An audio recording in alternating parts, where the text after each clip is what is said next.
Selamat datang kembali di penelusuran mendalam kita. Hari ini kita fokus pada satu pertanyaan nih, yang mungkin pernah kepikiran juga sama Anda. Kenapa sih sel-sel di tubuh kita itu nggak hidup selamanya aja? Kenapa kayak ada batas usianya gitu?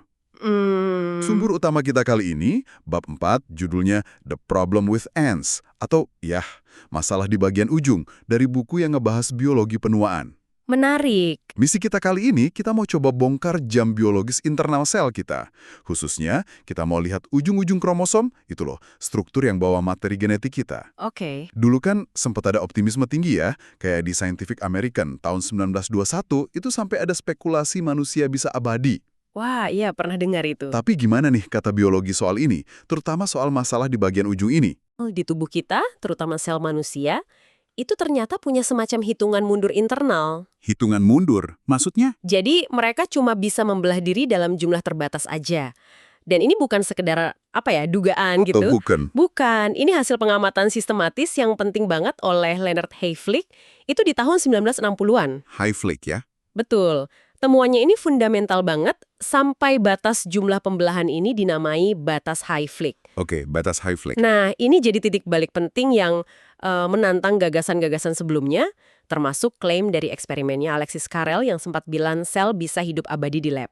Eksperimen Karel itu ya, yang katanya kontroversial. Iya, belakangan banyak yang menduga hasil Carrel itu mungkin ya terkontaminasi sel baru aja, bukan selnya yang beneran abadi. Oke, ini menarik banyak. Jadi, sel kita punya semacam odometer gitu ya, penghitung pembelahan internal. Betul, semacam itu. Hayflick kan gamatin sel fibroblas manusia, ini sel yang umum di jaringan ikat kan ya? Iya, betul. Dia nemuin sel itu cuma bisa membelah sekitar 50 kali, terus berhenti. Nah, pas berhenti itu apa yang terjadi? Selnya langsung mati atau gimana? Nggak selalu langsung mati sih. Hayflick dan rekannya, Paul Moorhead, mereka menamai kondisi berhenti membelah ini senescence. Senescence, oke. Bisa diartikan kayak penuaan di tingkat selular lah.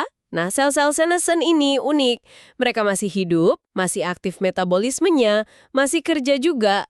Tapi udah nggak bisa membelah diri lagi. Udah kehilangan kemampuan buat replikasi. Wow. Yang keren dari kerjaan Hayflick sama Moorhead ini, cara mereka ngebuktiin kalau batas ini tuh bener-bener mekanisme internal sel, bukan karena lingkungan kulturnya aja. Gimana caranya? Mereka bikin eksperimen cerdas banget. Jadi mereka nyampurin sel jantan yang udah tua, maksudnya udah mau deket batas 50 pembelahan, sama sel betina yang masih muda, baru sedikit membelah. Disatuin di wadah kultur yang sama. Saya bisa tebak nih, pasti hasilnya menarik. Gimana? Hasilnya, yaitu konklusif banget. Sel jantan yang tua, ya tetap aja berhenti membelah sesuai jadwal internalnya. Kayak nggak peduli gitu ada sel muda di sekitarnya. Oh wow. Sementara itu, sel betina yang muda ya lanjut aja membelah normal. Sampai akhirnya, dia juga mencapai batasnya sendiri. Jadi kayak tiap sel bawa catatan gitu ya? Udah berapa kali dia membelah? Nah, persis kayak punya memori gitu. Temuan ini kan sekaligus ngebantah klaim Carrel tadi dan nunjukin kalau penuaan sel itu program dari dalam selnya sendiri. Intrinsik, bukan cuma gara-gara kondisi luar atau kontaminasi. Jadi ada memori seluler yang ngatur penuaan. Ini bawa kita ke pertanyaan berikutnya dong. Gimana caranya sel nyatet atau ngitung pembelahan ini? Mekanisme molekulernya gimana? Nah, ini kita masuk ke inti dari The Problem with Ants yang dibahas di sumber kita. Oke. Konsep ini dikenal sebagai masalah replikasi ujung atau end replication problem. And replication problem. Iya, menariknya gagasan ini diusulkan hampir barengan oleh dua ilmuwan. James Watson, yang kita kenal penemu struktur DNA itu, Ya, Watson dan Crick. dan satu lagi, Alexei Olovnikov, ilmuwan teori dari Rusia. Katanya sih Olovnikov ini dapat idenya dari pengamatan sederhana. Oh ya, apa itu? Ada anekdot menarik soal Olovnikov. Katanya, pas dia nunggu kereta di stasiun Moskow, dia mikirin gimana DNA disalin. Dia ngebayangin enzim penyalin DNA polimerase itu kayak kereta api. Terus untaian DNA itu relnya. Oke, analogi yang bagus. Nah, kereta ini, si polimerase, kan cuma bisa jalan maju di atas rel, sambil nyalin rel di depannya. Tapi ada batasannya. Dia nggak bisa nyalin bagian rel yang persis di bawah tempat dia mulai jalan, terutama di ujung relnya. Oke. Kromosom kita kan bentuknya linier ya, punya 2 ujung. Beda sama bakteri yang umumnya melingkar. Iya, iya. Terus proses replikasi DNA itu melibatkan enzim yang cuma bisa nambah blok bangunan DNA baru ke satu arah aja, dari ujung 5 aksen ke 3 aksen. Nah, ini artinya di salah satu untayan DNA pas replikasi, namanya lagging strand, penyalinannya itu terjadi putus-putus dan selalu ninggalin sedikit bagian di ujung paling akhir yang nggak bisa disalin sempurna. Jadi, karena mesin penyalin DNA-nya terbatas dan kromosom kita bentuknya lurus gitu, tiap kali sel membelah, ada sedikit potongan DNA di ujung kromosom yang hilang. Kayak kertas fotokopi yang ujungnya kepotong dikit tiap disalin. Bisa dibilang gitu. Analogi yang cukup pas. Akibatnya, yaitu kromosom kita pelan-pelan memendek, sedikit demi sedikit setiap kali sel membelah. Wah, Kayak sumbu lilin lah, makin pendek tiap dibakar. Nah, ini kan jadi pertanyaan penting. Kalau kromosom terus memendek, informasi genetik penting di dekat ujung bisa hilang dong. iya bener juga. Gimana sel ngelindungin gen-gen vitalnya dari pemendekan ini? Nah, disinilah alam punya solusi yang elegan banget. Nah, ini dia nih, bagian yang seru banget dari bab 4 itu. Alam punya tameng khusus ya buat ngelindungin ujung kromosom ini. Namanya telomer. Bisa dijelasin lagi nggak? Apa itu telomer dan gimana dia ngatasin masalah pemendekan ini? Tentu. Jadi telomer itu struktur khusus di ujung-ujung tiap kromosom linear kita. Isinya bukan gen-gen penting yang bikin protein gitu, bukan. Terus apa dong? Isinya itu urutan DNA pendek yang sama diulang-ulang ribuan kali. Kalau di manusia dan vertebrata lain, urutannya itu TTAGG. TTAGG. Oke, diulang-ulang ya? Iya, ribuan kali. Anda bisa bayangin persis kayak ujung plastik di tali sepatu itu loh. Hah, yang namanya aglet itu ya? Nah, iya, aglet. Fungsinya kan sama. Biar bagian utama talinya nggak berudul atau rusak. Telomer juga gitu. Dia berfungsi sebagai buffer atau zona penyangga. Buffer. Maksudnya? Jadi pas terjadi pemendekan karena masalah replikasi ujung tadi, bagian yang hilang itu ya sebagian kecil dari urutan berulang telomer ini, bukan gen-gen pentingnya. Oh, jadi telomernya yang dikorbanin gitu ya? Sedikit-sedikit tiap membelah. Persis, buat ngelindungin informasi genetik yang lebih berharga di belakangnya. Nah, pemendekan telomer inilah yang jadi jam pasir molekulernya, yang berhubungan langsung sama batas Hayflick tadi. Jadi kalau telomernya udah kependekan, Nah, kalau udah terlalu pendek, sel bakal dapat sinyal buat berhenti membelah, masuk ke fase senescence tadi. oke. Jadi telomer itu ujung pelindung yang bisa memendek. Tapi nih, kalau pemendekan telomer ini kunci penuaan sel, gimana kita jelasin sel kanker? Kan dia bisa membelah terus-terusan, kayak abadi gitu. Pertanyaan bagus. Terus juga, sel reproduksi kita, sel sperma sama sel telur, yang tugasnya kan nerusin materi genetik ke generasi berikutnya. Gimana mereka jaga panjang telomer? Biar keturunan kita nggak mulai hidup dengan kromosom yang udah aus. Pertanyaan yang logis banget. Dan ini mengarah ke penemuan besar lainnya. Ada enzim spesial namanya telomerase. Telomerase. Iya, penemuan telomerase dan cara kerjanya ini penting banget. Sampai dapat hadiah Nobel kedokteran tahun 2009 buat Elizabeth Blackburn, Carol Grader, dan Jack Szostak. Wow. Terus apa kerja si telomerase ini? Telomerase ini intinya mesin perpanjangan telomer. Kerjanya unik banget. Dia bawa cetakan RNA sendiri di dalamnya, terus dipakai sebagai panduan buat nambahin lagi urutan DNA telomer, TTAGG tadi, yang hilang ke ujung kromosom. Jadi dia bisa nambel telomer yang memendek. Betul. Dan aktivitas telomerase ini tinggi banget di sel germinal, sel sperma, dan sel telur itu. Inilah kuncinya kenapa setiap zigot hasil pembuahan bisa mulai berkembang dengan kromosom yang telomernya panjang dan utuh. Jadi kayak di reset gitu ya, jam penuaan selnya di sel reproduksi. Bisa dibilang gitu, telomerase ini meriset jamnya di garis keturunan reproduksi kita. Oke. Terus kalau sel kanker? Nah, disinilah sisi gelapnya telomerase muncul. Di sebagian besar sel kanker, mungkin sekitar 85-90%, enzim telomerase ini aktif lagi secara nggak normal. Aktif lagi ya? Iya, padahal di sebagian besar sel tubuh kita yang lain, sel somatik namanya, yang ngebentuk jaringan dan organ kayak kulit, otot, hati, aktivitas telomerase itu rendah banget atau bahkan nggak ada setelah kita lahir dan berkembang. Jadi di sel normal kita telomerase ini tidur. Umumnya begitu. Nah, aktivasi kembali telomerase di sel kanker inilah yang bikin mereka bisa ngatasin pemendekan telomer, ngelewatin batas Hayflick, dan terus membelah tanpa henti. Itu salah satu ciri khas kanker kan? Replikasi tanpa batas. Jadi, di sel normal, telomerase yang mati itu berhubungan sama penuaan. Tapi di sel kanker, telomerase yang hidup lagi malah bikin pertumbuhan nggak terkendali. Tepat sekali. Jadi telomerase ini kayak pedang bermata dua ya. Penting banget buat kelangsungan spesies, tapi bisa bahaya kalau aktif di tempat yang salah. Wah, rumit ya. Sekarang apakah ceritanya sesederhana itu? Telomer memendek sampai batas tertentu, terus sel berhenti. Sumber kita di bab 4 ini bilang ada kerumitan lain. Iya. Katanya sel kadang berhenti membelah sebelum telomernya benar-benar habis. Terus ada satu lagi nih yang menarik dari The Problem with Ends. Ujung kromosom itu kan secara teknis kayak ujung DNA yang patah gitu ya. Betul. Kenapa sistem perbaikan DNA di sel kita, yang katanya sensitif banget sama patahan DNA, nggak nganggap ujung telomer ini sebagai kerusakan? Terus nyoba nyambungin ke kromosom lain gitu misalnya. Kan bisa kacau genetiknya. Anda nangkap 2 poin penting nih, yang nunjukin ada lapisan pengaturan yang lebih canggih lagi. Oke. Pertama, soal kenapa sel bisa berhenti sebelum telomer habis total. Ini kayaknya berkaitan dengan gimana sel merasakan nggak cuma panjang telomernya aja, tapi mungkin juga kecepatan memendeknya atau kondisi struktur ujungnya. Ini masih diteliti terus sih. Masih jadi misteri ya sebagian. Iya.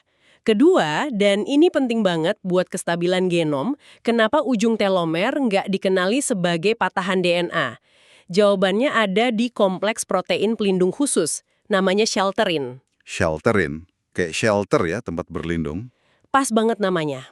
Protein-protein ini ada beberapa jenis, kayak TRF1, TRF2, POT1. Nempel secara khusus ke urutan DNA telomer yang berulang tadi. Terus apa fungsinya?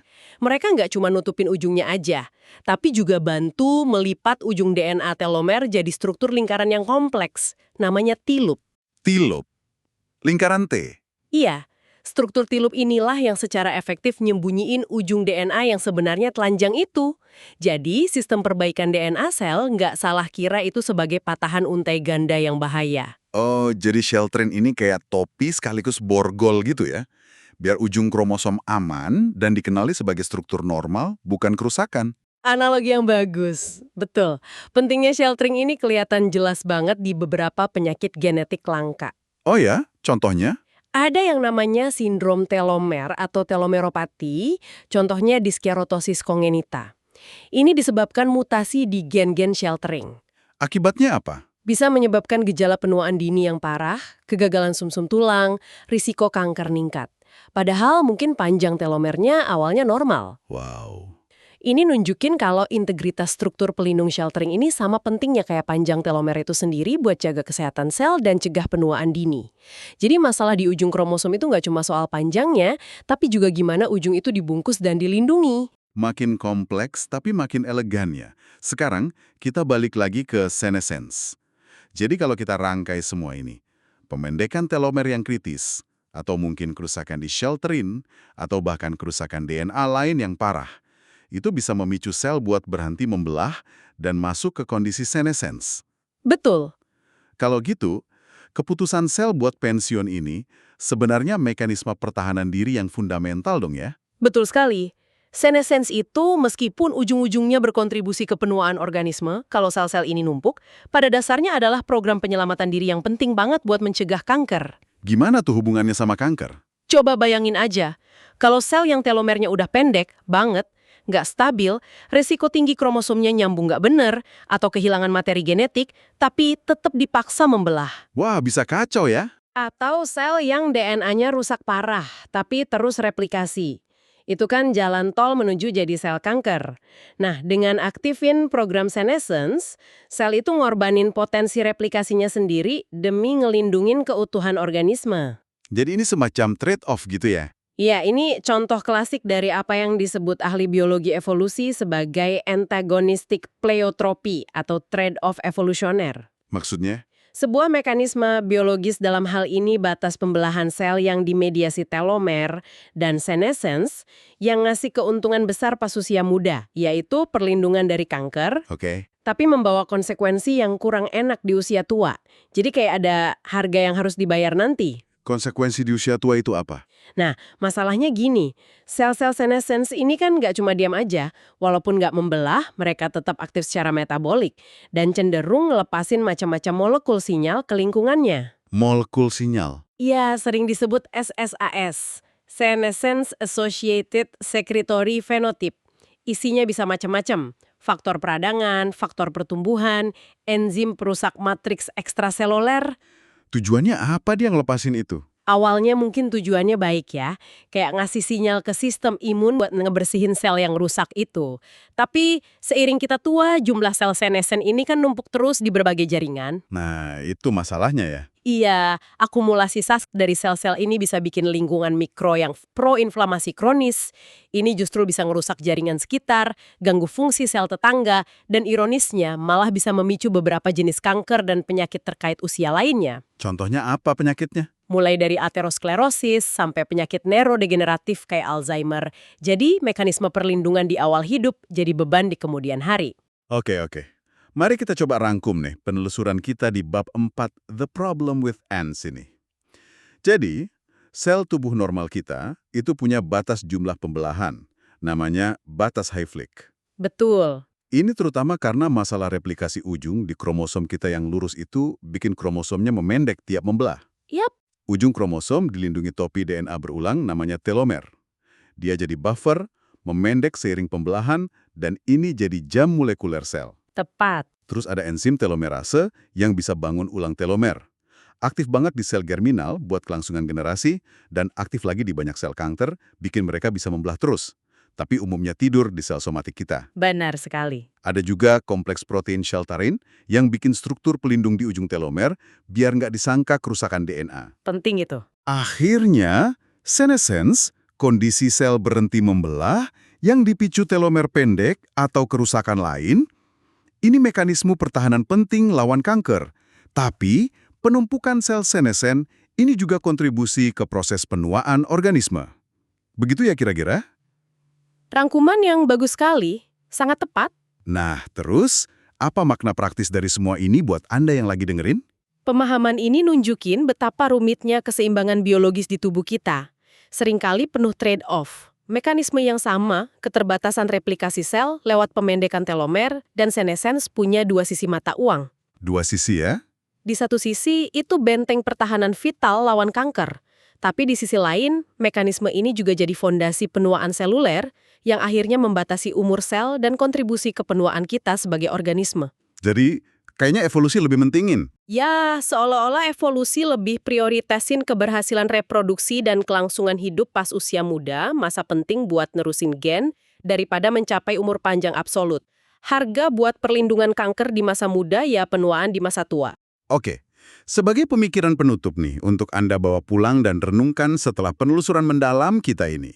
Mengingat hubungan erat antara telomerase, potensi keabadian sel, dan resiko kanker, tapi juga perannya meriset jam biologis di sel reproduksi, gimana sebaiknya kita nyikapin kemungkinan intervensi di masa depan?